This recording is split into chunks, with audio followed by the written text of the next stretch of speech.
A partir de agora, eu quero passar a análise de dois informativos do STF, estou com eles aqui à mão, dois informativos do STF, que é o informativo 1111 e informativo 1112.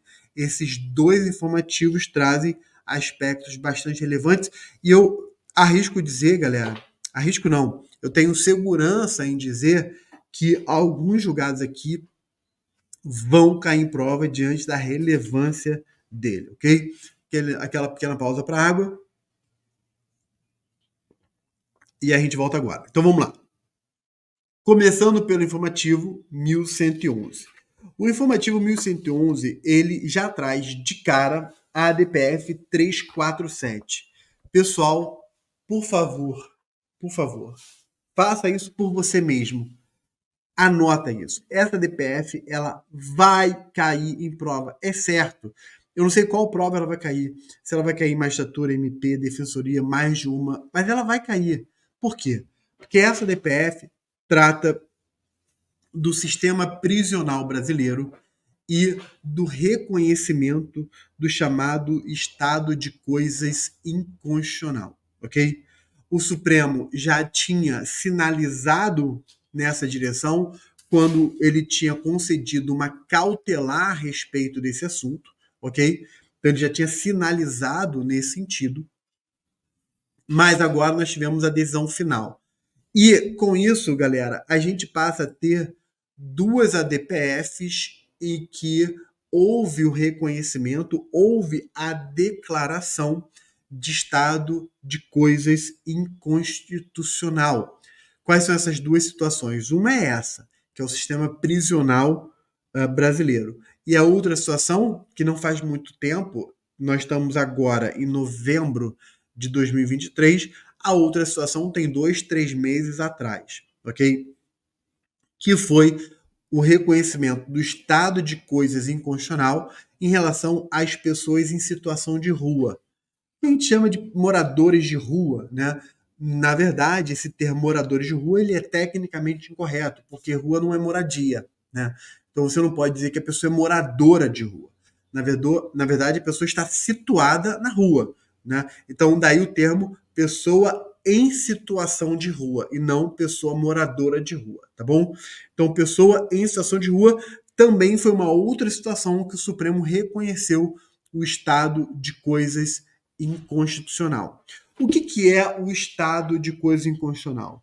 É uma violação grave, generalizada ou massiva dos direitos fundamentais, ok? Da Constituição como um todo, mas especialmente dos direitos fundamentais. Então, eu posso usar aqui, galera, expressões que são, dentro desse contexto, são situações equivalentes, ok? Eu posso falar violação generalizada da Constituição dos direitos fundamentais, violação maciça, violação massiva, violação estrutural, né? Também foi uma outra expressão que aparece. Aliás, a gente pode usar também a expressão inconstitucionalidade estrutural. Quando a gente usa o termo uma inconstitucionalidade estrutural, é a mesma coisa de dizer estado de coisas inconstitucional. Por quê?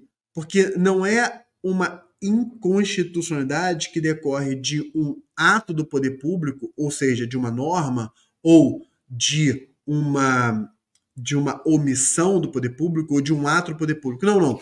Não é um ato ou alguns atos de poder público específicos e bem delimitados.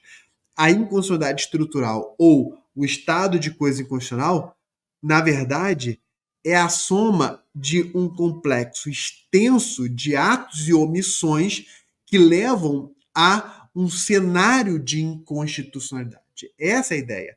Então, é um conjunto amplo de atos e omissões que levam a um cenário de inconstitucionalidade. Então, quando eu olho para o sistema prisional brasileiro, em que nós vemos a superpopulação, né, a superlotação do sistema prisional, né, em que, de acordo com algumas informações, alguns dados, nós temos uma população carcerária que é ou chega ao dobro, ou quase o dobro da capacidade carcerária, né? Então a gente tem um número X de vagas e temos quase 2 vezes mais pessoas ocupando essas vagas.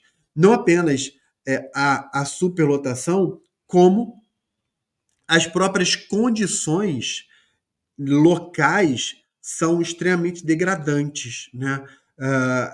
Questões sanitárias, questões de saúde, questões de alimentação, né? Então, e além disso, antes de continuar, além disso, nós temos dentro dessa população carcerária não é um número pequeno, um número muito grande de pessoas que já cumpriram a pena e que deveriam ter sido liberadas e por uma questão de mora ou de ineficiência, enfim, de vários fatores, as pessoas continuam presas, ainda que elas já devessem ter sido libertas porque já cumpriram sua pena. Ou pessoas que já poderiam passar por uma progressão de regime e que não conseguiram exatamente por uma questão de mora, ineficiência e tudo mais. Ou seja, nós temos não um ou alguns atos ou uma ou algumas omissões. Nós temos um conjunto muito amplo, que é talvez até difícil de quantificar, de atos e omissões que, somados, levam a esse cenário institucional de violação da Constituição, de violação dos direitos humanitários, ok? Então, isso é o estado de coisas inconstitucional. É uma violação grave, massiva, estrutural, institucional, extremamente ampla da Constituição, tá bom? Entendido o que é o estado de coisas inconstitucional ou essa inconstitucionalidade estrutural, cabe a gente analisar o seguinte. Veja só. Quando a gente mostra que há essa violação, como fica o papel do Poder Judiciário aqui? O papel do Poder Judiciário aqui é o seguinte, ou especificamente o papel do STF. Primeiro, o reconhecimento dessa situação de inconstitucionalidade. E segundo, galera, o que hoje tem sido o mais aceito pelas pessoas, pela doutrina, é um papel de articulador ou coordenador das políticas públicas. Veja que quando eu uso o termo, isso é muito importante, mas é muito importante, eu quero que você anote isso. Veja que quando eu uso o termo articulador ou coordenador das políticas públicas, isso é para mostrar que ele não é o definidor da política pública. Ele não é o elaborador da política pública. Não é ele que elabora, ele é STF. Ele articula, ele coordena para que os demais poderes e os órgãos especializados sobre aquele assunto, eles possam elaborar as políticas públicas de acordo com as diretrizes fixadas pelo STF. E na DPF número 347, o que o Supremo faz é exatamente isso. Ou seja, ele estabelece diretrizes para a União, para os estados e para o Distrito Federal, para que eles, em conjunto com o CNJ, com o Conselho Nacional de Justiça, porque tem a ver com execução penal, então isso envolve o Poder Judiciário, né? Então, o Poder Judiciário, através do CNJ, ok? E dentro do CNJ tem um órgão específico que é o Departamento de Monitoramento e Fiscalização, né? Então, que é o DMF. Então, o CNJ, junto com a União, com os estados e com o Distrito Federal, serão responsáveis pela formulação de políticas públicas e execução e implementação dessas políticas públicas relativas ao sistema prisional. Tranquilo? Então, o Supremo, ele se coloca como um articulador, um coordenador que estabelece diretrizes para que os órgãos especializados, juntamente com os entes da federação, possam eles estabelecerem, eles definirem, eles elaborarem as políticas públicas adequadas. Por que isso, galera?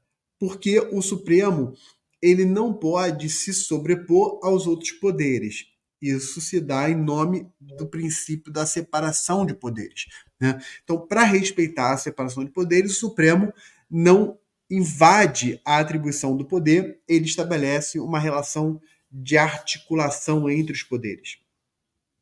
Segundo, o Supremo, e aí vamos pensar aqui nos 11 ministros, eles não são especializados em políticas públicas tão específicas, né?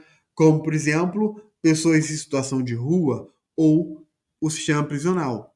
Então, é o que a gente chama de déficit de expertise, ou seja, eles são carentes, eles têm um déficit de especialização sobre a matéria.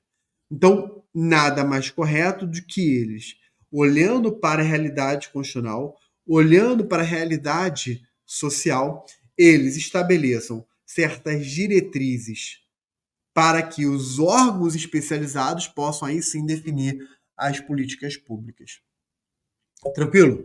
E ao fazer isso, obviamente que o Supremo ele vai ouvir o máximo possível a sociedade. Por isso que é muito comum, nessas situações, o Supremo realizar diversas audiências públicas para, ouvindo outros especialistas, ele, Supremo, poder chegar a conceitos fundamentais suficientes para definição das diretrizes, né? Nesse caso, o Supremo vai ser um grande promotor dos diálogos institucionais, né? Então, o Supremo ele é um articulador do diálogo institucional, beleza?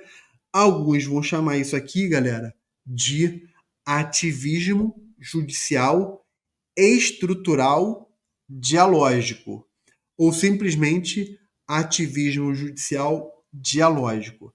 Por que ativismo judicial? O ativismo significa uma posição proativa de promoção da Constituição e dos direitos fundamentais, ok? Em que o Supremo ou o juiz ele adota uma posição criativa, né, de criar o direito também.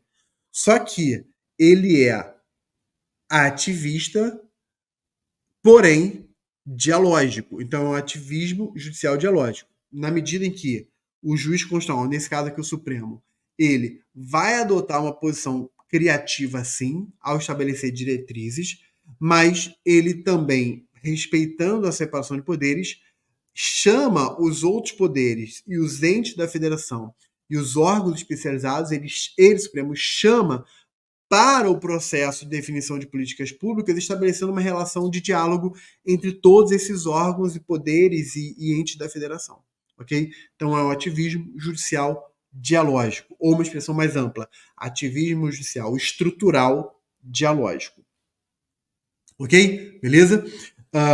Então, o Supremo vai estabelecer, por exemplo, que os juízes devem realizar audiências de custódia, de preferência presencialmente em até 24 horas, que os juízes devem prestigiar a adoção de medidas cautelares e de penas que sejam alternativas à prisão.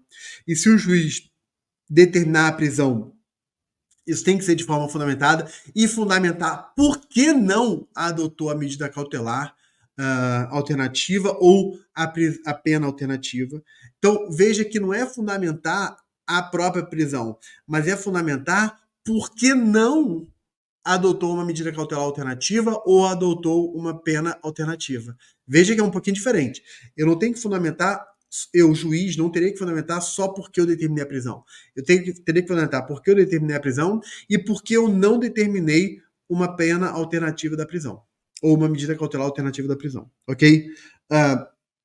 O Supremo determina a liberação e o não contingenciamento, a não retenção do fundo penitenciário, que é o chamado FUNPEN, determina para o âmbito estadual a elaboração de políticas públicas, né, de um plano nacional, de plano nacional e plano estadual, e aí a União vai ter 6 meses para criar um plano nacional e 3 anos para implementar.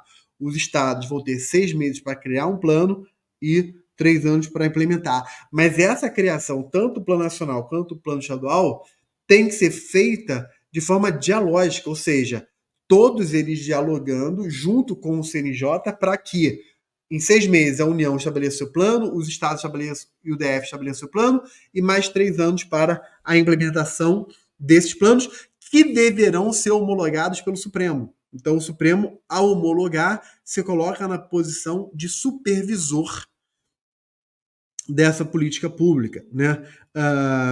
Enfim, galera, são vários aspectos. O Supremo se coloca também como última instância nas situações de divergência ou de impasse. Toda vez que o CNJ se encontrar numa posição de impasse e de divergência nessa relação dialógica, quem vai resolver é o Supremo. O Supremo se coloca, ele fala claramente em supervisão necessária do STF, né? Enfim, então tá aqui a ADPF número 347, por favor, leia.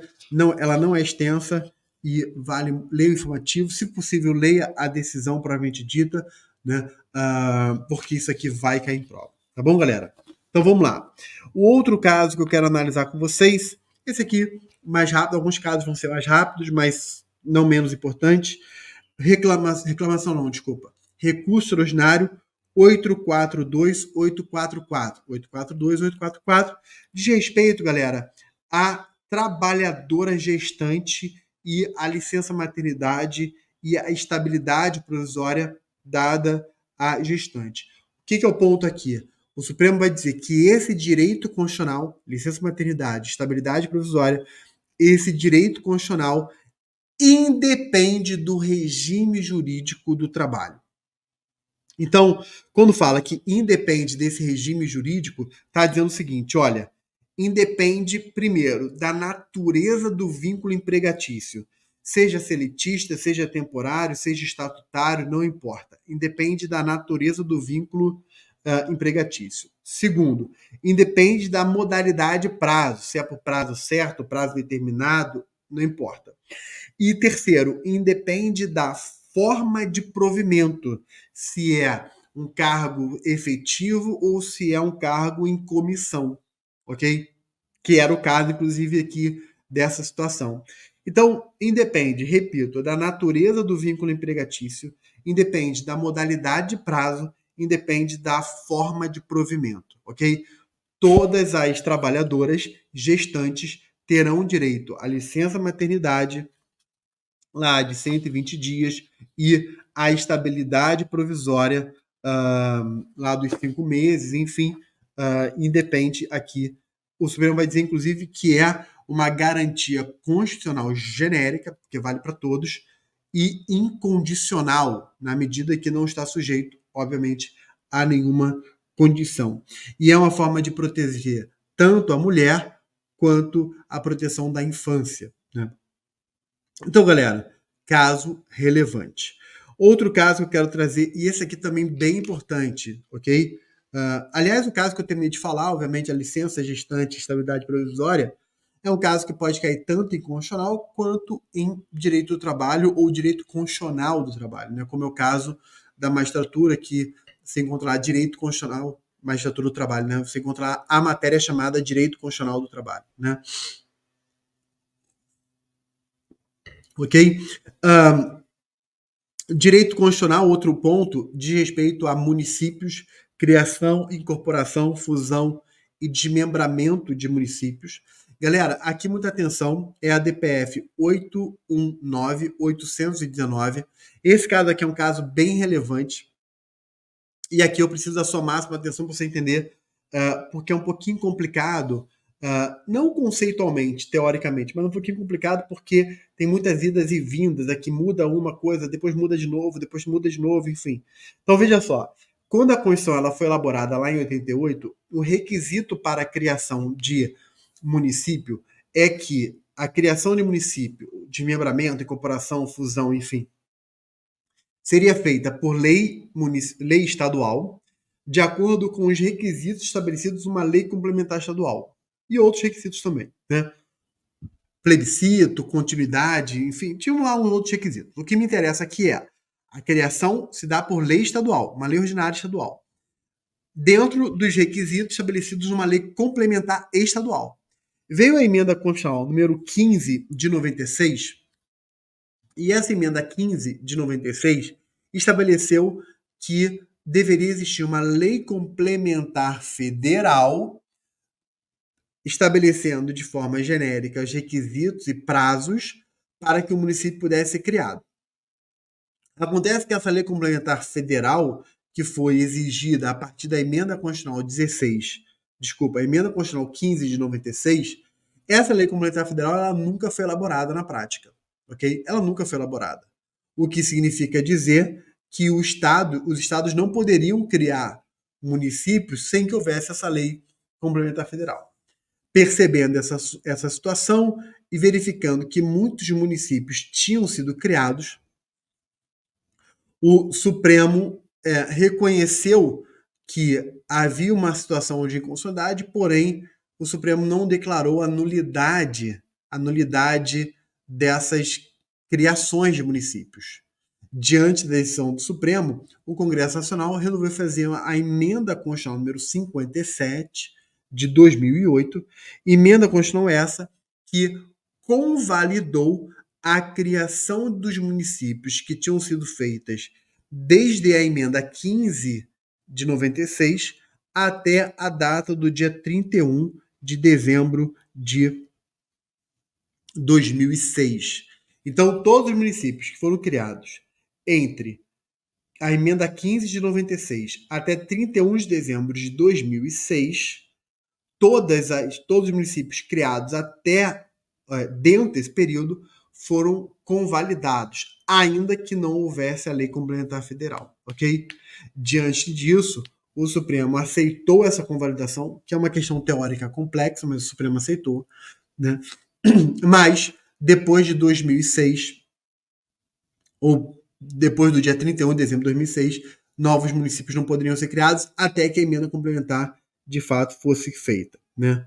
Então, analisando isso, o Supremo diz, olha, enquanto a lei complementar federal não existir, municípios não podem ser criados, ok? Os únicos municípios que foram criados sem que houvesse a lei complementar federal, e ainda assim foram esses municípios, essa criação foi validada, foram os municípios criados entre a emenda constitucional 15 de 96 e o dia 31 de dezembro de 2006, ok? Praticamente aí um pouco mais de 10 anos.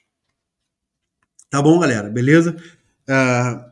Diante disso, o Supremo reconheceu lá que um determinado município, qual é o nome do município? Diz aqui, o município Boa Esperança do Norte do Mato Grosso foi criado dentro daquele período de 96 a 2006, portanto a criação foi convalidada, beleza?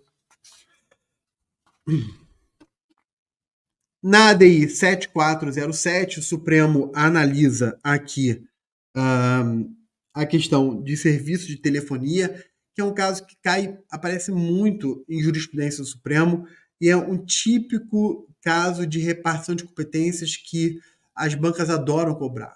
Quando a gente fala de repartição de competências, nós temos o artigo 21 até o 24, mais o artigo 30 da Constituição, que estabelece as competências do que é a União, o que é Estado, o que é União, Estado e Município, enfim, competência exclusiva, privativa, comum, concorrente, enfim, ok?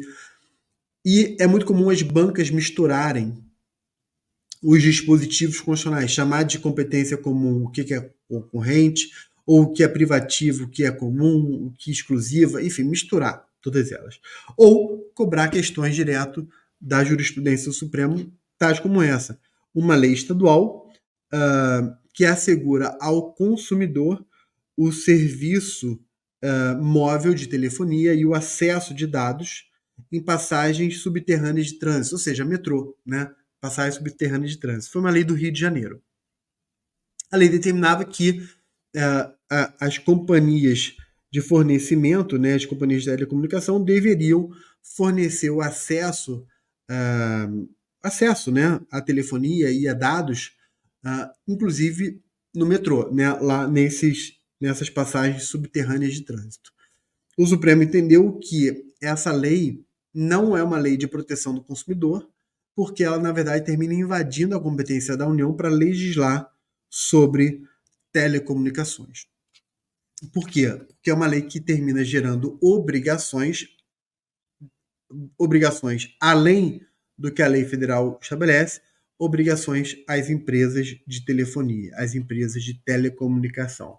Então, ao gerar obrigações quanto ao próprio serviço, quanto ao próprio fornecimento do serviço, a lei estadual invadiu a competência da União. Portanto, é uma lei inconstitucional por invasão da competência.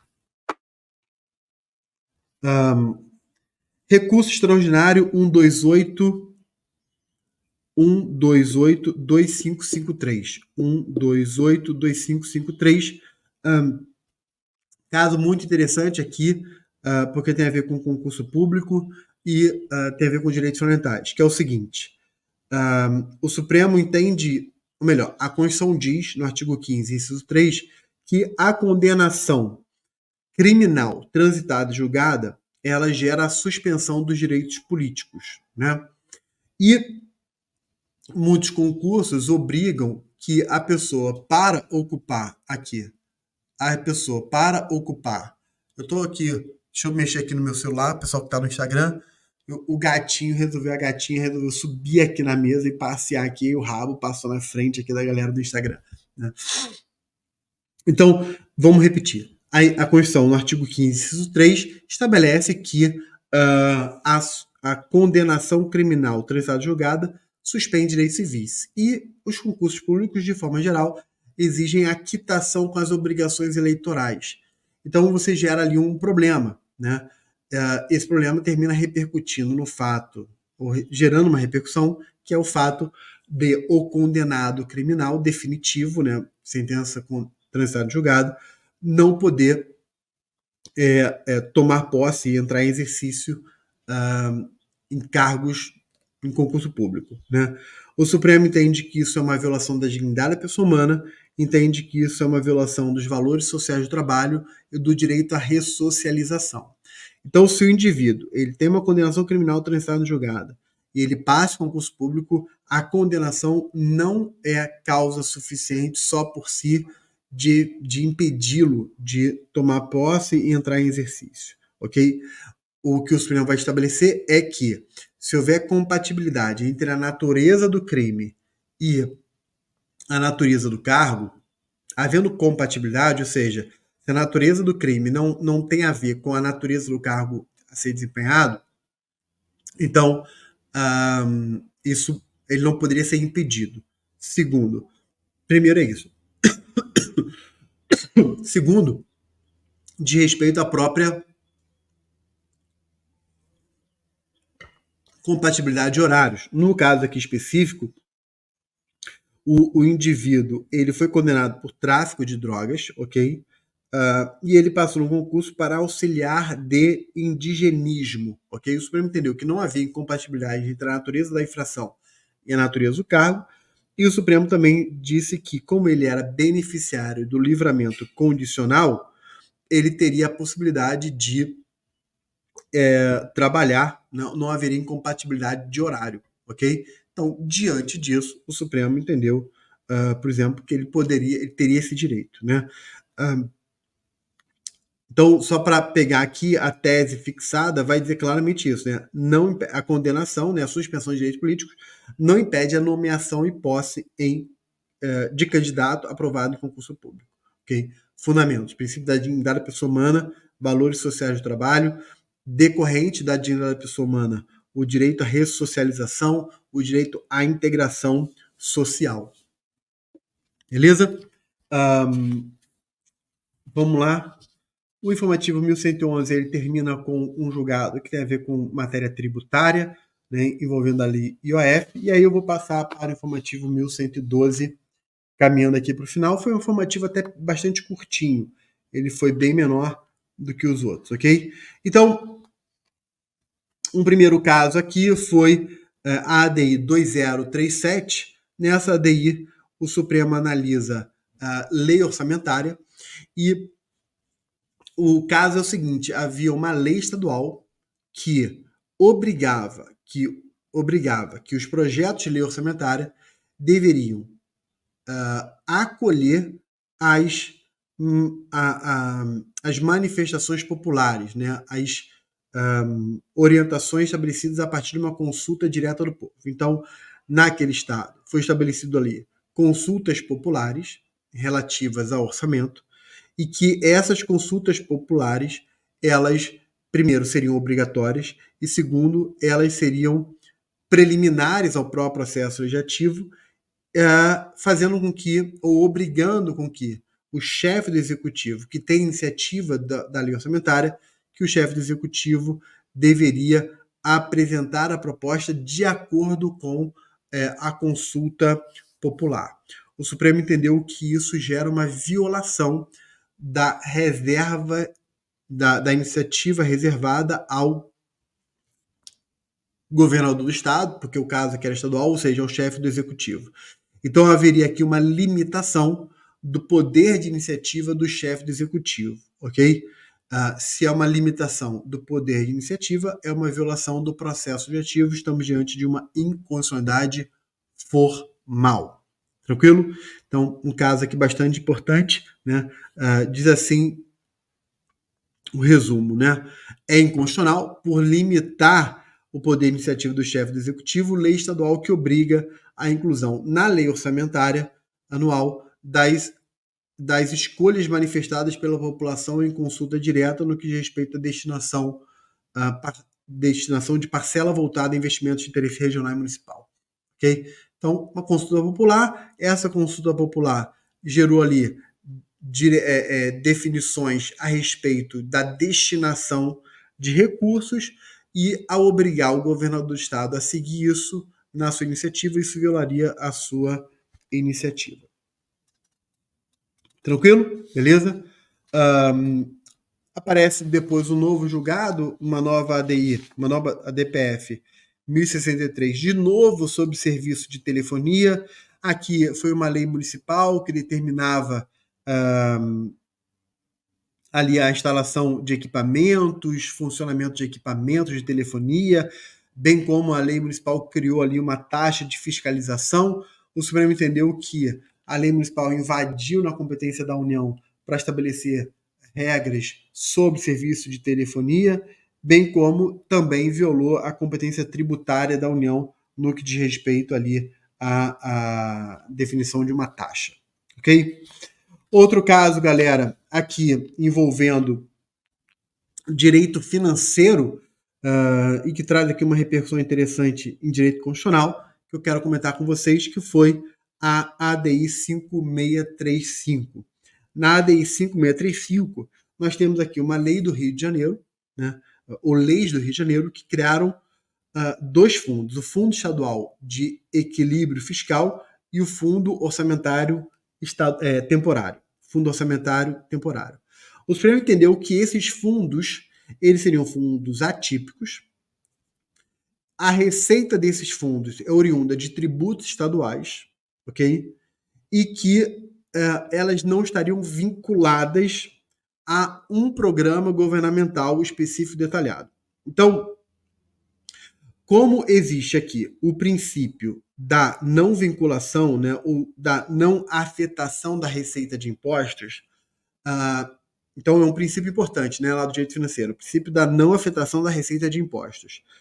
E como a composição desse fundo, a receita desse fundo, ela não era vinculada a um programa específico, portanto, tinha uma destinação genérica, né, não afetada, então o Supremo entendeu que não há nenhum problema na criação desse fundo. Repito, que eram receitas oriundas de tributos estaduais, no caso aqui o ICMS. Segundo, a destinação desses recursos não era específica e determinada ou detalhada. Portanto, não viola o princípio da afetação dos recursos, ok? O Supremo entendeu que aqui, e é o que eu quero chamar a atenção, aqui cabe a aplicação do princípio da proporcionalidade, porque o objetivo estabelecido era o maior equilíbrio fiscal, expressão usada pelo Supremo, ok? E que esse maior equilíbrio fiscal supera qualquer eventual custo individual estabelecido ou imposto ao contribuinte, né? Então, veja, não há nada aqui a ser sacrificado que seja maior do que o benefício a ser obtido. E essa é a chave do princípio da proporcionalidade. No final do dia, a medida tem que ser adequada, ou seja, apta para alcançar uma finalidade legítima, que no caso aqui é o equilíbrio fiscal, tem que ser uma medida necessária, ou seja, verificar que não há nenhuma outra medida que seja menos onerosa do que aquela, menos custosa do que aquela. E aí, terceiro, proporcionalidade sítio-distrito, que significa dizer que as vantagens daquela medida devem superar as eventuais desvantagens dessa medida, ok? Então, aí outro ponto bastante importante, ADI 5635. E foi isso, galera. Informativo 1112, ele foi bem curtinho, ele foi bem sintético, beleza? Quero saber aqui, tá tudo bem, tudo tranquilo, galera? Então, nesse encontro a gente trabalhou informativo 1111, informativo 1112, síntese, galera, destaque para a ADPF, que vai cair em prova, assim, com segurança. Tudo que eu falei é importante, óbvio, mas quero dar um especial destaque para a ADPF 347, que é o estado de coisas inconstitucional em relação ao sistema prisional brasileiro, ok?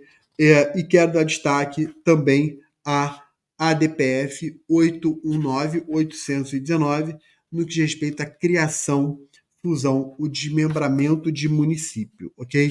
Dois temas aqui constitucionais bastante importantes. Outro foi o recurso extraordinário 1282553 a respeito do candidato aprovado em concurso público que é condenado criminalmente por decisão transitada em julgado. Isso não impede a nomeação e a posse, desde que haja compatibilidade entre a natureza da infração e a natureza do cargo, e haja compatibilidade de horário e o juiz, o Supremo vai dizer isso, o juiz ainda pode resolver, no caso concreto, alguma especificidade que for necessária. Beleza? Tranquilo? Galera, muito bom estar com vocês. Não se esquece, pessoal, de dar o like. Não se esquece, pessoal, de dar o ok aqui. Se inscreve no canal, manda aqui. A gente quer ganhar relevância, a gente quer alcançar muita gente, a gente quer ajudar muita gente. Então, me ajude a ajudar mais pessoas, a fazer com que mais pessoas sejam aprovadas. E, olha, fica tranquilo, porque você não vai disputar vaga com ninguém. Você está disputando com você mesmo, né? Então, ajuda, porque aquilo que você faz de bom para os outros, isso volta para você. Então, manda esse link, conteúdo aqui muito legal. Beleza? Galera, agradeço mais uma vez a presença de quem estava aqui ao vivo. Você está assistindo gravado, faz a mesma coisa. Dá o like, compartilha, manda para todo mundo e vamos que vamos, galera. Você sabe, estou aqui por você. Toda segunda-feira, 7 da manhã, João Mendes Inspira. Eu trago aqui sempre uma mensagem de motivação e de técnica de estudo.